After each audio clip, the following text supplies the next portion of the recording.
in St. John's Parish. Right now we are in LaPlace, and the water levels, you can tell, are still very high, but nothing compared to what they were earlier. People that we talked to who live here said they were several feet higher than where they are right now. This entire neighborhood really got some of the worst flooding that we saw from Hurricane Ida. Right now we're making a trip through the neighborhood with the Louisiana Department of Wildlife and Fisheries Enforcement. They're kind of going through, trying to pick up people. What they've told us so far is that a lot of people, if they were able to make it through the nights, have decided to just stay in their homes. We talked to some people who got dropped off up in the street where the water levels are lower. They have, a handful of suitcases with them at the time. Those people said they had to move to their attics to try to avoid the water. It's talking about water several feet deep inside their homes. Some people with elderly family members had to carry them upstairs last night to avoid these floodwaters.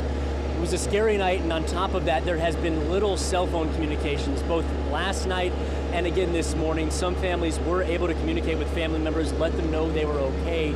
But these floodwaters that really came over from the lake have just totally destroyed the neighborhood. You can tell not only through the wind damage of this storm, but the flooding has really been significant. We've seen several people carried out on boats while we've been here, several cars that have just been flooded out.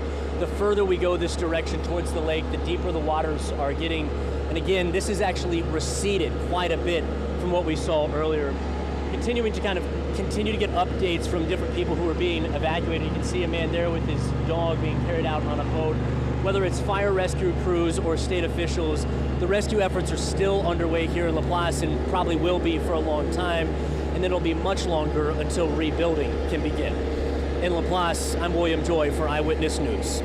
Wow. Oh, William, thank you. And those pictures are just awful. It's awful. It's an awful situation in LaPlace. On Twitter and other places last night, we were hearing from some residents, as William just mentioned, who were trapped in their attics. They were concerned about the floodwater that was rising. Yeah. We have not heard of any reported injuries or deaths in that area, fortunately. Again, information has been slow to come out of the areas that have been hit the hardest by this hurricane. We're having a hard time getting it, just like you probably are with your families as well, but we're doing our best, and that's why we have people like William who are over in LaPlace keeping an eye on things. But he said he did see several people get taken out by boat from some of those subdivisions. I know that, and this is the first time that some of the people we know in areas like that in St. John's Parish, in areas like LaPlace, this is the first time that they're getting an opportunity to even just assess what's going on. So they have to go through safely, assess the damage, and see exactly what it is that they're up against and what they have to help residents with. Obviously, flooding is one of the issues that you just saw there with William inside of the boat going through the neighborhood.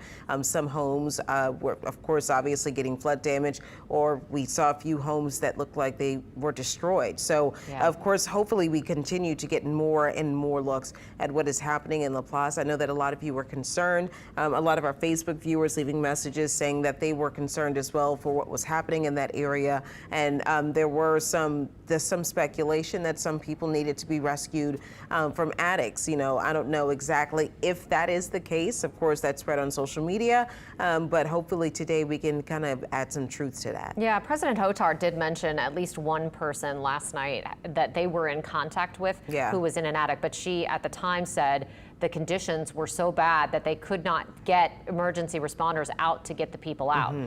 She did seem to indicate, though, that they were okay, that it was a situation where they were just kind of hunkering down in the attic and waiting until the conditions improved enough to where emergency workers could get in and get them out. So hopefully that has happened.